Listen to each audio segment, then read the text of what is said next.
شیطان بھاگتے ہیں، انسان نہیں بھاگتے۔ عمر فاروق کا نام سن کے جن تو بھاگ جائے گا، سمجھیے اشارہ سمجھیے، عمر فاروق کا نام سن کے جنات تو بھاگ جائیں گے، عمر فاروق کا نام سن کے شیاطین تو بھاگ جائیں گے، لیکن جس دل کے اندر عمر فاروق کی محبت ہوگی وہ تڑپ کے ساتھ عمر فاروق کا جذبہ ایمانی سننے کا شوق رکھے گا، ان کا ایمان بڑھے گا۔ اور امام کائنات صلی اللہ تعالیٰ علیہ وسلم نے کیا فرمایا؟ سیدنا عبداللہ بن عمر رضی اللہ تعالیٰ عنہ، مسند بزار کی روایت ہے، امام کائنات صلی اللہ علیہ وسلم نے فرمایا عمر سراج اہل الجنہ، سبحان اللہ، عمر سراج اہل الجنہ۔ اوے لوگوں، قیامت کا دن آئے گا جب جنتی جنت میں چلے جائیں گے، جنتی جنت میں چلے جانے کے بعد اللہ پاک عمر فاروق کو جنت میں یہ اعزاز عطا فرمائے گا کہ اللہ عمر فاروق کو اہل جنت کے لیے چراغ بنا دے گا، چراغ، سبحان اللہ۔ عمر فاروق دنیا میں بھی انسانیت کے لیے چراغ تھے، جنت میں بھی جنتیوں کے لیے چراغ ہوں گے، لیکن جنت میں ان جنتیوں کے لیے چراغ ہوں گے جو دنیا میں عمر فاروق کو جو اپنا چراغ سمجھے گا، اپنا رہنما اور مقتدا سمجھے گا۔ جو عمر کا نام سنتے ہی ان کے ماتھے پہ تیور آ جائیں اور وہ میرے عمر فاروق رضی اللہ تعالیٰ عنہ کے خلاف زبان درازی کرے، ان کو نہ دنیا میں یہ نفرت فائدہ دے گی، نقصان تو ہو سکتا ہے دنیا میں بھی آخرت میں بھی۔ میرے بھائیوں، صحابہ کا ایمان، صحابہ والا ایمان جو ہے انسان کو فائدہ دے سکتا ہے، صحابہ کی محبت انسانیت کو دنیا میں بھی فائدہ دے گی، آخرت میں بھی فائدہ دے گی۔ آئیے ایک اور حدیث، طبرانی کی روایت، طبرانی اوسط کی حدیث، ابو سعید خدری رضی اللہ تعالیٰ عنہ بیان فرماتے ہیں، امام کائنات صلی اللہ علیہ وسلم نے فرمایا من ابغض عمر، سنیے، من ابغض عمر فقد ابغضنی ومن احب عمر فقد احبنی۔ اوے لوگو یاد رکھنا، جو میرے عمر فاروق سے بغض کرے گا سمجھ لیجیے اس نے مجھ سے بغض کیا، اور جس نے میرے عمر سے محبت کی سمجھ لیجیے اس نے مجھ محمد سے محبت کی ہے۔ یہ روایت تو بڑی یاد آتی ہے، علی، ہاں جی، آنا جو ہے آپ نے فرمایا کہ علی مجھ سے ہے، میں علی سے ہوں، یہ روایت تو بڑی یاد آتی ہے۔ اگر وہ کلام مصطفیٰ ہے تو یہ بھی تو کلام محمد الرسول اللہ ہے۔ ظالموں، یہ یاد کیوں نہیں آتا کہ جس میں آپ نے فرمایا عمر فاروق کی محبت محمد کی محبت ہے، عمر فاروق سے نفرت محمد سے نفرت ہے۔ آئیے، تمام صحابہ اللہ کے ہاں عدول ہیں، تمام صحابہ محبت کے لائق ہیں، تمام صحابہ ان سے محبت کرنی چاہیے، ان سے محبت کرنا ایمان ہے، نفرت کرنا بے ایمانی کی علامت ہے۔ جو صحابہ سے محبت کرتا ہے ایماندار ہے، جو صحابہ سے نفرت کرتا ہے اس کے ایمان میں شک تو کیا جا سکتا ہے، مومن نہیں ہو سکتا۔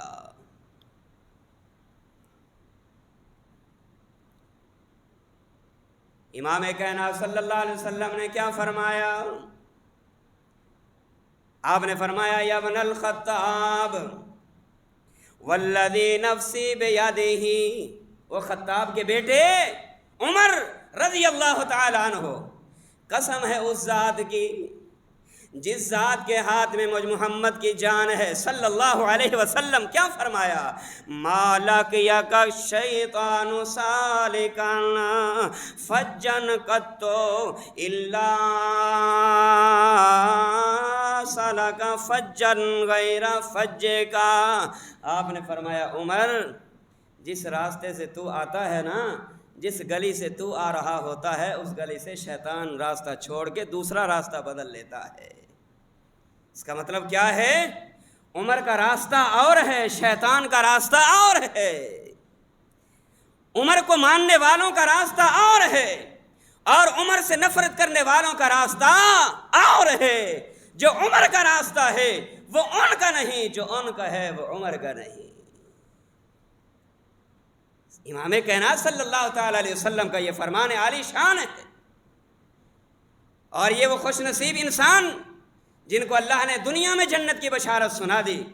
حضرت ابو موسیٰ اشعری رضی اللہ تعالیٰ عنہ فرماتے ہیں کہ امام کائنات نے فرمایا جو آئے اس کو آنے کی اجازت بھی دے دینا، اور اجازت کے ساتھ ساتھ اس کو کہنا کہ محمد الرسول اللہ صلی اللہ علیہ وسلم آپ کو جنت کی بشارت سنا رہے ہیں۔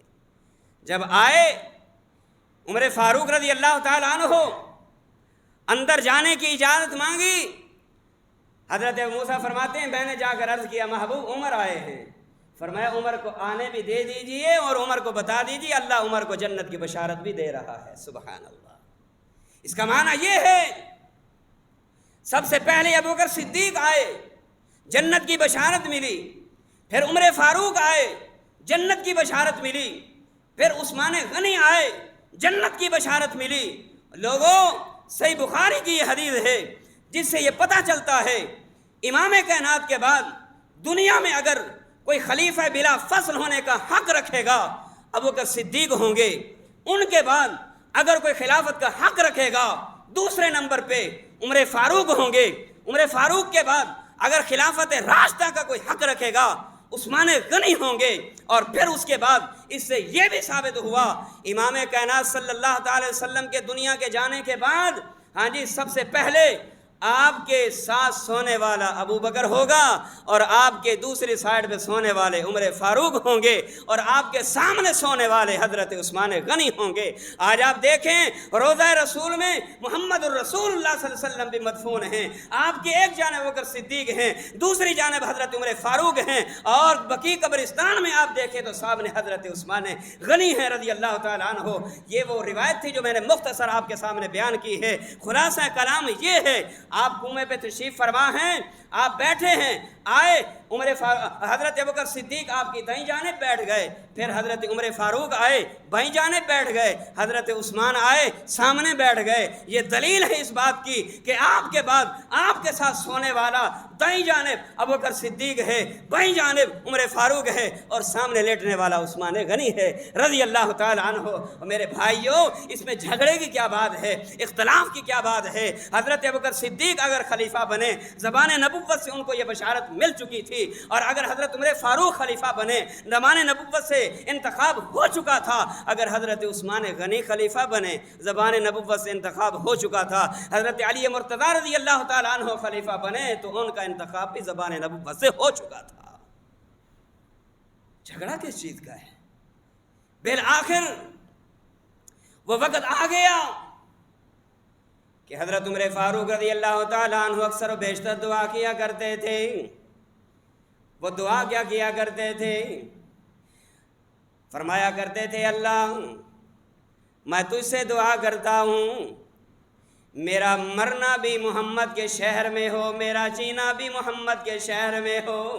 سبحان اللہ۔ اب جیتے بھی پیارے پیغمبر کے شہر میں، موت بھی پیارے پیغمبر کے شہر میں آئی۔ کیسے؟ امام کائنات صلی اللہ تعالیٰ علیہ وسلم احد پہاڑ پہ چڑھے، احد پہاڑ پہ چڑھنے کے بعد احد پہاڑ ہلنے لگا، آپ نے احد پہاڑ کو اپنے پاؤں کے ساتھ ٹھوکر ماری، اور ٹھوکر مارنے کے بعد کیا فرمایا؟ اثبت یا احد فإن علیک نبی وصدیق وشہیدان، احد ٹھہر جا، کیوں تھر تھر آ رہا ہے، کیوں کانپ رہا ہے؟ ٹھہر جا، آج تیرے اوپر آنے والا ایک محمد ہے صلی اللہ علیہ وسلم، اور دوسرے آنے والے صدیق اکبر ہیں، اور تیرے اوپر آنے والے دو شہید ہیں۔ شہادت کی پیشین گوئی اللہ پاک نے امام کائنات صلی اللہ علیہ وسلم کی زبان نبوت کے ذریعے حضرت عمر فاروق کو بھی دے رکھی تھی، عثمان غنی کو بھی دے رکھی تھی۔ عثمان غنی کی شہادت کا تذکرہ آپ نے پچھلے جمعے سنا، آج عمر فاروق کی شہادت کا تذکرہ آپ سننے کے لیے آئے ہیں۔ آئیے حضرت عمر فاروق رضی اللہ تعالیٰ عنہ مسجد نبوی میں صبح کی نماز کا وقت ہے، تکبیر ہوا چاہتی ہے، ابھی تکبیر ہونے ہی لگی تھی، ابو لولو فیروز مجوسی آیا، مسجد میں چھپا ہوا ہے، خنجر اس نے ہاتھ میں لیا ہوا ہے، اور میرے عمر جیسے ہی مصلی رسول پہ کھڑے ہوئے، یہ ظالم نکلا، اور یہ ظالم نکل کے میرے عمر فاروق پہ حملہ کرتا ہے. ایک بار خنجر مارا, دوسری بار خنجر مارا, پھر تیسری بار ظالم نے خنجر مارا, چوتھی بار خنجر مارا, پانچویں بار خنجر مارا, پھر چھٹی بار خنجر مارا. 6 بار خنجر کے عمر فاروق رضی اللہ تعالیٰ عنہ پر ان مجوسیوں نے کیے, ان ابن سبا کی اولاد نے کیے, ان عبداللہ ابن سبا کی اولاد نے میرے عمر فاروق رضی اللہ تعالیٰ عنہ پہ خنجر کے وار کروائے. عثمان غنی کے لیے, ہاں جی, عثمان غنی کا شہادت, عثمان غنی رضی اللہ تعالیٰ عنہ کی شہادت کا سبب بننے والے بھی ابن سبا تھے, اور میرے عمر فاروق رضی اللہ تعالیٰ عنہ کی شہادت کا سبب بننے والے بھی عبداللہ ابن سبا کی یہ اولاد, اور یہ مجوسی ہیں. یہ ابو لولو فیروزی مجوسی جو ہے یہ چھپا ہوا 6 بار اس نے کیے. 6 بار کرنے کے بعد آپ زمین پہ گرے, آپ زمین پہ گرے, بے ہوش ہو گئے. صحابہ نے اٹھایا, گھر لے گئے, لٹا دیا. جا کے نبیذ پلاتے ہیں. نبیذ پیٹ کے انتڑیوں کے ذریعے باہر نکل جاتا ہے. دودھ پلاتے ہیں, دودھ بھی باہر نکل جاتا ہے. کیا اس وقت آسما ہوگا, آسمان بھی رو رہا ہوگا, آسمان والے بھی رو رہے ہوں گے, زمین بھی رو رہی ہوگی, زمین والے بھی رو رہے ہوں گے, اور ان حضرات صحابہ کرام کا کیا عالم ہوگا جو میرے عمر فاروق رضی اللہ تعالیٰ عنہ کے یہ چہرہ مبارک کو سامنے دیکھ کے ان پر کیا کیفیت طاری ہوگی اور کس کیفیت سے وہ گزر رہے ہوں گے. ظالم نے 6 بار کیے میرے عمر فاروق رضی اللہ تعالیٰ عنہ پہ. دودھ پلاتے ہیں نکل جاتا ہے, جو چیز پلاتے ہیں نکل جاتی ہے, کوئی چیز پیٹ میں نہیں ٹھہر رہی. حضرت عمر فاروق رضی اللہ تعالیٰ عنہ گھر میں موجود ہیں. نماز پڑھانے والے سیدنا عبد الرحمن بن عوف ہیں رضی اللہ تعالیٰ عنہ, جنہوں نے میرے عمر فاروق کی عدم موجودگی میں صحابہ کرام کو مختصر صورتوں کے ساتھ صبح کی نماز پڑھائی. یکم محرم ہے, ہفتے کا دن ہے, اور 24 ہجری ہے, جس وقت میرے عمر فاروق رضی اللہ تعالیٰ عنہ پر شہادت کا حملہ کیا گیا. اس وقت آپ کی عمر 63 برس مکمل ہو چکی تھی جب عمر فاروق رضی اللہ تعالیٰ عنہ دنیا سے چل بسے. ابھی حیاتی تھے لیکن زندگی کے آخری عالم میں ہیں. آپ نے اپنے بیٹے کو بھیجا, فرمایا عبداللہ ماں جی عائشہ کے پاس تو جائیے, ان کو میرا سلام بھی دیجیے اور سار میرا پیغام بھی ان کو دیجیے. وہ سلام اور سلام کے بعد پیغام کیا ہے؟ فرمایا ماں جی کے پاس جاؤ, ان سے پوچھو ماں جی اگر آپ کی اجازت ہو تو میرے ابا عمر جو ہیں اجازت مانگتے ہیں کہ اگر میں فوت ہو جاؤں, میرے فوت ہونے کے بعد میری قبر جو ہے محمد الرسول اللہ کے پہلو میں بنائی جائے صلی اللہ علیہ وسلم. کیا آپ اجازت دیں گی؟ عبداللہ آئے, سلام بھی پیش کیا, اجازت مانگی, اللہ اکبر, اجازت مانگی. سید عائشہ رضی اللہ تعالیٰ عنہ فرمانے لگی عبداللہ عمر کا پیغام آ گیا ہے, لیکن اس سے پہلے مجھ عائشہ کی یہ سوچ تھی اگر میں فوت ہو گئی میری قبر ہاں جی پیارے پیغمبر کے دامن میں بنے گی. میں اپنے لیے یہ سوچ رکھا کرتی تھی, لیکن آج میں اپنے اوپر اپنے عمر کو ترجیح دیتی ہوں. میری طرف سے اجازت ہے, اور جا کے ان کو میرا سلام بھی دے دو اور ان کو کہہ دو ماں جی عائشہ عمر فاروق کو پیارے پیغمبر کے دامن میں دفن ہونے کی اجازت دیتی ہے. سبحان اللہ. یہ صحابہ کی, صحابیات کی آپس میں اس قدر محبتیں, اس قدر شفقتیں, اس قدر پیار. ظالموں نے پتہ نہیں کیا کچھ کہا, کیا کچھ نہ کہا, کس کو کیا بنا دیا, کسی کو کیا بنا دیا. اللہ کی قسم یہ صحابہ ہمارے لیے مشعل راہ ہیں. خدا کی قسم اگر یہ صحابہ نہ ہوتے آج یہ مسجد باب الاسلام اوپر نیچے بھر نہ چکی ہوتی. یہ انہی صحابہ کرام کا یہ صدقہ ہے, یہ انہی صحابہ کرام کے لیے یہ صدقہ جاریہ ہے کہ انہوں نے اپنے خون سے بھی, اپنے پسینے سے بھی, اپنے جانوں کے نذرانوں سے بھی, اپنے مال کے نذرانے سے بھی, اپنے اولاد کے نذرانوں سے بھی, اپنے خاندان کی محبت کے نذرانوں سے رب کا قرآن ہم تک پہنچایا, محمد الرسول اللہ کا فرمان ہم تک پہنچایا ہے. پھر فرمانے لگے میرے بیٹے جب میں دنیا سے چل بسوں, میری میت ہو جائے, مجھے کفنا دیا جائے, قبرستان کی طرف لے جانے سے پہلے ایک دفعہ پھر